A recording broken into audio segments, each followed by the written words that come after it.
खबरदार कि अगर तुमने ऐसी कोई भी हरकत की तो मैं 2 सेकंड नहीं सोचूंगा वो 3 लफ्ज बोलने से पहले। अपने लॉयर के पास भी नहीं गई थी, है ना? तो क्या आप कसम उठा के बताऊं तब मानोगी कि मैंने पेपर्स पर साइन नहीं किए और ना ही मेरा ऐसा कोई इरादा है? नहीं नहीं, तुमने कह दिया काफी है।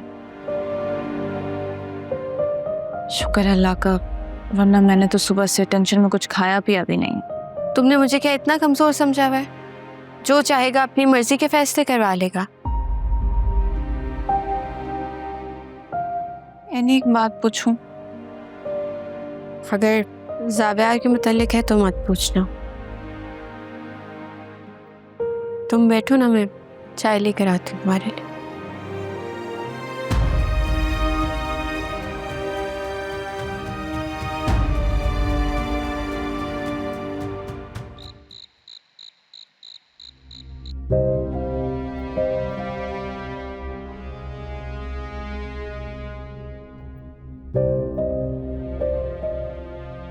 मैं मानती हूँ मुझसे गलती हुई है।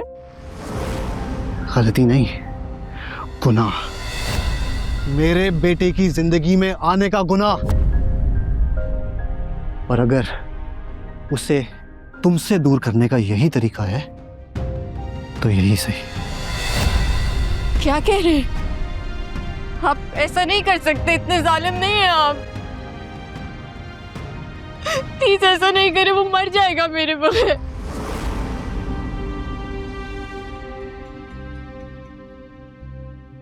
मैं आपके आगे हाथ जोड़ती हूँ, प्लीज ऐसा नहीं करे।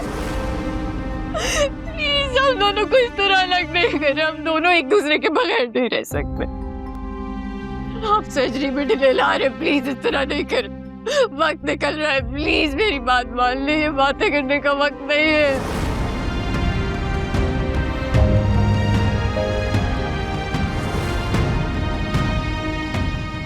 क्या करोगी तुम? मैं ज़ावियार को जाके सब सच सच बता दूंगी। खबरदार, खबरदार कि अगर तुमने ऐसी कोई भी हरकत की तो मैं 2 सेकंड नहीं सोचूंगा वो 3 लफ्ज बोलने से पहले। मेरे और ज़ावियार के बीच में आने का सोचना भी मत, वरना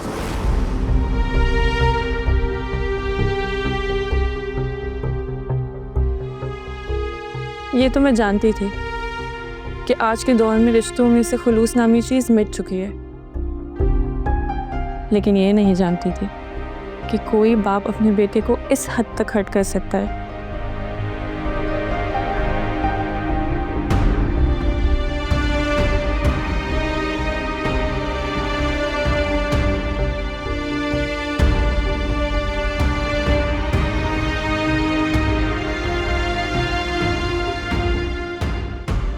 तुम ये कैसे भूल गए सिकंदर कि एनी हमारे दोस्त वकार की बेटी है? मतलब हमारी बेटियों की तरह है। तुम्हें क्या मिल गया उससे और ज़ावियार को अलग करके? मैंने एक्सेप्ट कर लिया था इन्हीं को, लेकिन जो कुछ हो रहा है इसका इल्जाम तुम मुझे नहीं दे सकते।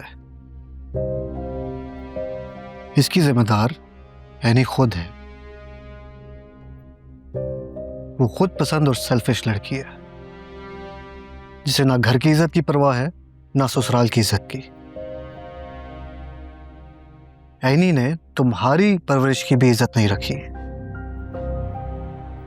और तुम अभी भी उसकी वकालत करने चले आए। स्ट्रेंज। एनी गलत है। यानी तुमने उसकी बर्बादी का जिम्मेदार भी उसी को ठहरा दिया। तुमने ना सिर्फ अपने बेटे बल्कि एक बेटी का भी दिल दुखाया है जिसने तुम्हें अपने बाप की जगह रखा था। बाप की जगह समझती ना तो आए दिन उसके कारनामों के चर्चे अखबारों और सोशल मीडिया पे ना हो रहे होते। मजाक बनाकर रख दिया इस लड़की ने मेरे सोशल सर्कल में। शकील, रिश्ते बनाने से नहीं निभाने से चलते हैं। अच्छा, और तुम्हें ये किसने कहा कि एनी को रिश्ते निभाना नहीं आते? जीनत भाभी ने। हाँ, जीनत भाभी का जिक्र यहाँ कहाँ से आ गया? सारा जिक्र ही उनका है, क्योंकि तुम उनकी ही आंखों से देखते हो। वो जो कहती हैं तुम मान लेते हो, फिर चाहे दिल टूटे या घर, ना तुम्हें कोई फर्क पड़ता है ना जीनत भाभी को। शकील, अब तुम हद से गुजर रहे हो। मैं सिर्फ ये बताने की कोशिश कर रहा हूं कि तुम ज्यादती कर रहे हो एनी और जावियार के साथ।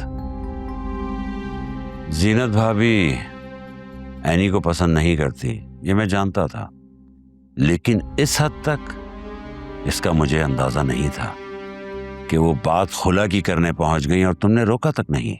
वो क्या कर रही है क्या नहीं, इस बात पर गौर करने के बजाय ये सोचो कि जीनत भाभी तुम्हारी बेटी की होने वाली सास है। अभी से इतने बदगुमान हो गए तो रिश्ता कैसे चलेगा? डरा रहे हो? समझा रहा हूं। नए रिश्ते के बारे में सोचो, ये ज्यादा जरूरी है। एनी एक अच्छी लड़की है सिकंदर। मुझे लगता है तुम्हारी आंखों पर नफरत की कोई पट्टी बंधी हुई है कि तुम अच्छाई उसकी देख नहीं पा रहे। कम ऑन शकील, ये एनी के चैप्टर से आगे बढ़ते हैं, अपने बच्चों के रिश्ते नातों की बात करते हैं, अपने घर की फिक्र करते हैं। तुम निदा और आदिल की शादी की तैयारी करो। मैंने बहुत कुछ सोच रखा है इस शादी के लिए, बहुत प्लान्स है मेरे। तुम देखना निदा खुश रहेगी आदिल के साथ। क्या गारंटी है कि निदा तुम्हारे घर में खुश रहेगी? इसकी गारंटी खुद निदा है। बड़ी प्यारी बच्ची है, बड़ों की नजरें देखकर चलती है, कम से कम एनी जैसी नहीं है।